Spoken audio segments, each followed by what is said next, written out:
तो आज बात करेंगे एड्स के बारे में। क्या होती है एड्स, इंट्रोडक्शन देखते हैं।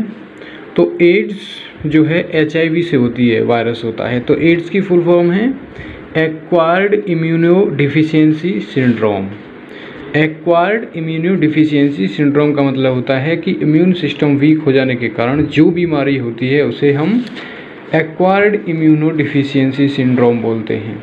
HIV क्या है? HIV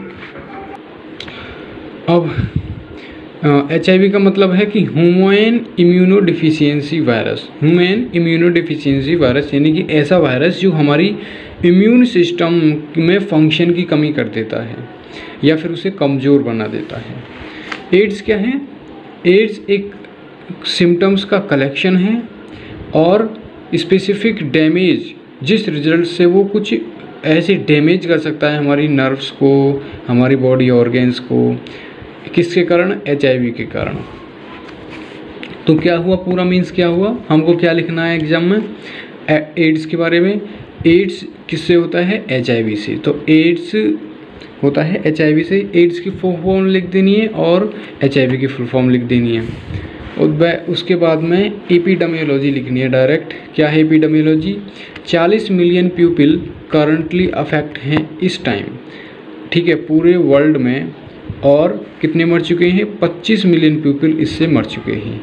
40 मिलियन अफेक्ट हैं, 25 मिलियन मर चुके हैं। किस कारण से होता है HIV? तो सॉरी एड्स HIV के कारण। HIV कौन कौन से होते हैं? HIV फर्स्ट होता है, HIV सेकंड होता है। अब ये मदर टू फीटस जा सकता है। क्यों? क्योंकि ये ब्लड ट्रांसफ्यूजन से हो सकता है, सेक्सुअल ट्रांसमिशन से हो सकता है, ठीक है, ड्यूरिंग ब्रेस्ट फीडिंग हो सकता है in women's, prolonged rupture membranes, microbial overload. मतलब कहने का ये कि एड्स जो है ये किसी के कांटेक्ट में अगर फैलता है, बॉडीली फ्लूइड से फैलता है। तो बॉडीली फ्लूइड में मिल्क है, सीमन है और माइक्रोबियल्स मेम्ब्रेन्स भी जब अटैच हो जाती हैं तो उसके कारण से भी ट्रांसमिट हो जाता है। क्या साइन सिम्टम्स हैं इसके? Dry and flaky skin. Dry and flaky skin मतलब सूखी सूखी स्किन हो जाती है। इसकी वजह से आपको घबराहट होगी, उल्टी हो जाएंगी, तेज़ बुखार होगा, ज़्यादा थकान होगी, विजन लॉस होगा, मतलब धुंधला धुंधला दिखाई देने लगेगा, दस्त हो जाएंगे, diarrhoea, sweating at night. Sweating at night यानी कि रात को बहुत ज़्यादा पसीना आएगा आपको सोते वक्त। रैपिड वेट लॉस मतलब बहुत तेज़ी से आपका वज़न घटने लगेगा। लिम्फ नोड्स आपके सूज जाएंगे और सफ़ेद सफ़ेद धब्बे पड़ जाएंगे जीभ पर, माउथ पर और गले पर, एड्स की वजह से। ये इसकी सिम्टम्स हैं। अब पैथोफिजियोलॉजी क्या है इसकी, किस तरह से होता है ये? HIV वायरस सबको आपको पता है, मैं बता चुका हूँ, यहाँ पर रिवाइज करिए, देखिए। एड्स किसके कारण होता है? HIV के कारण। एपिडेमियोलॉजी कितनी है? 40 मिलियन अफेक्ट हैं, 25 मिलियन मर चुके हैं। HIV फर्स्ट, HIV सेकंड की वजह से अधिकतर होता है। साइन सिम्टम्स ये हैं। तो HIV जो है ये अटैक करता है CD4 सेल्स पर। अब CD4 सेल्स क्या हैं? इम्यून सिस्टम का एक सेल होता है। इम्यून सिस्टम का एक सेल होता है। तो इम्यून सिस्टम के सेल्स पर जो मेम्ब्रेन होती हैं आउटर, ठीक है, आउटर जो प्रोटेक्ट करती हैं सेल को, ये होती हैं क्या? CD4। CD4 इसकी फुल फॉर्म क्या है? Cluster of differentiation 4। Cluster of differentiation 4। अब जब HIV अटैक करता है इस पर, HIV अटैक करता है इस पर, तो इस CD4 को तोड़ देता है। और जब ये CD4 टूट जाता है तो ये प्रोटेक्टिव मेम्ब्रेन है, HIV इसके अंदर एंटर कर जाता है, ठीक है। मान के चलिए यहाँ पर ये HIV आ चुका है, यहाँ पर ये HIV आ गया। तो अब क्या होगा?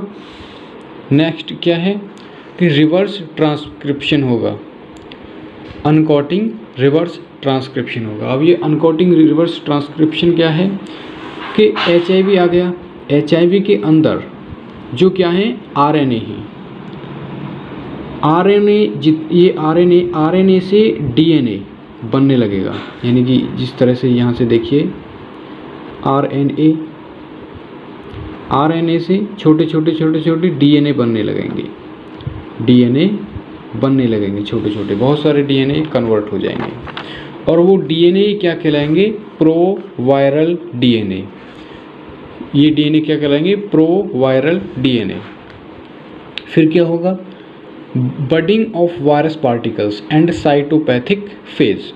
बडिंग ऑफ वायरस पार्टिकल्स मतलब ये जो पार्टिकल्स हैं, वायरस के जो पार्टिकल्स हैं, जब ये उसके जो DNA बहुत सारे बन जाएंगे तो उसके जो वायरसेज हैं, वो वायरस का जो साइज है वो बहुत बड़ा हो जाएगा, इतना बड़ा हो जाएगा कि वो सेल को मतलब तोड़ के बाहर निकल जाएगा। ठीक है भाई, ये बताया इसमें वायरस पार्टिकल्स बड़े हो जाएंगे। और साइटोपैथिक फेज का मतलब यहाँ से बाहर निकल के और अदर सेल को अफेक्ट करेगा। जैसे यहाँ ने यहाँ काम किया, तोड़ा, फिर ये बाहर निकल गया, देन अगले पर स्टार्ट हो जाएगा, उसकी CD4 को तोड़ के फिर एंटर करेगा, फिर यहाँ पर RNA बनाएगा, फिर बड़ा हो जाएगा, फिर बाहर निकलेगा। इस तरह से सारे सेल्स को ये तोड़ देता है और लास्ट में हमारी क्या हो सकती है, डेथ। चलिए आगे चलते हैं। और इसमें क्या है, इसमें है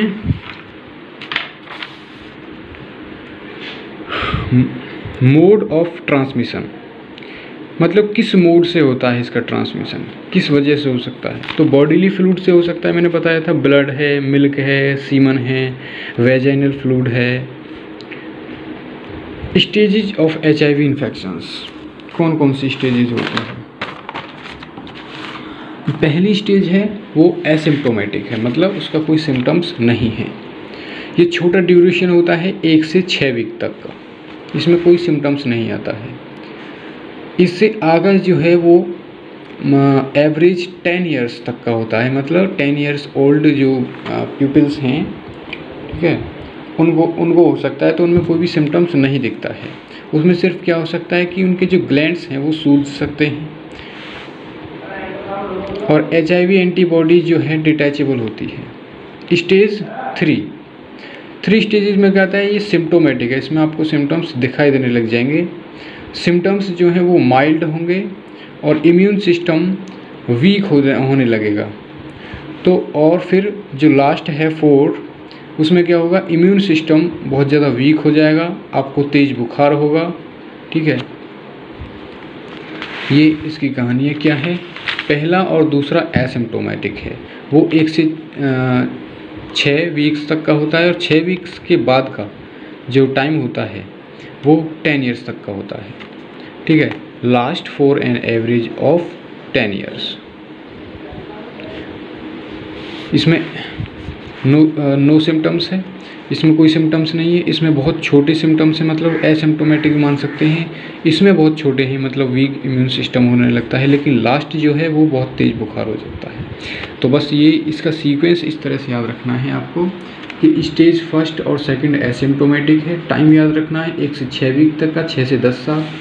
उसके बाद में 3rd में सिम्प्टोमेटिक, यानी कि छोटे मतलब बहुत कम मात्रा में इम्यून सिस्टम वीक हो जाना, इसके बाद में बहुत ज़्यादा मात्रा में इम्यून सिस्टम वीक हो जाना। क्या डायग्नोसिस है, कैसे पता करेंगे कि आपको एड्स है। तो 2 टेस्ट होते हैं, IgA एंड IgG। ये दोनों ही इम्यूनोग्लोबिन लेवल्स हैं, मतलब हमारी बॉडी के अंदर इम्यूनोग्लोबिन लेवल्स को डिटेक्ट करते हैं। प्लेटलेट काउंट्स, जितनी भी आपकी प्लेटलेट हैं वो काउंट की जाती हैं। लिम्फ नोड बायोप्सी की जाती है, क्योंकि वो लिम्फ नोड्स जो है वो स्वेलन हो जाती हैं। मैंने बताया था ना सिम्टम्स में, लिम्फ नोड स्वेलन हो जाती हैं, तो लिम्फ नोड को निकाल कर उसकी टेस्टिंग की जाती है। जो T सेल्स होते हैं, T सेल्स, उनके सबसेट को ऐसे किया जाता है। क्या होता है T सेल, इम्यून सिस्टम का, जैसे मैंने बताया था ना CD4, ऐसे ही उसी तरह का T सेल होता है। अगर आपको इसके बारे में जानना है तो कमेंट करके पूछ सकते हैं। Total leukocyte and lymphocyte count, leukocyte और लिम्फोसाइट दोनों ही काउंट किए जाते हैं क्योंकि इन पर ये अटैक करता है। मैं सिम्टम्स में बता चुका हूँ। स्क्रीनिंग टेस्ट क्या होती है? एलिसा। एलिसा की फुल फॉर्म क्या है? Enzyme links immunosorbent essay.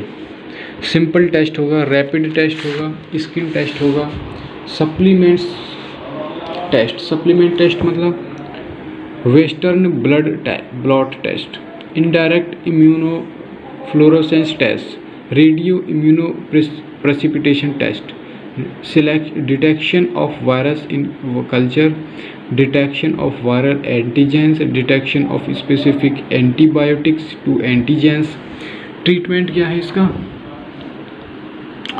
The most effective treatment of HIV, मतलब बहुत ज़्यादा जो इफ़ेक्टिव है ट्रीटमेंट वो क्या है? Anti retroviral therapy. Anti retroviral therapy क्या होती है? बहुत सारी मेडिकेशंस, मतलब एक डोजेज फॉर्म बनती है, डोज बनती है, डोज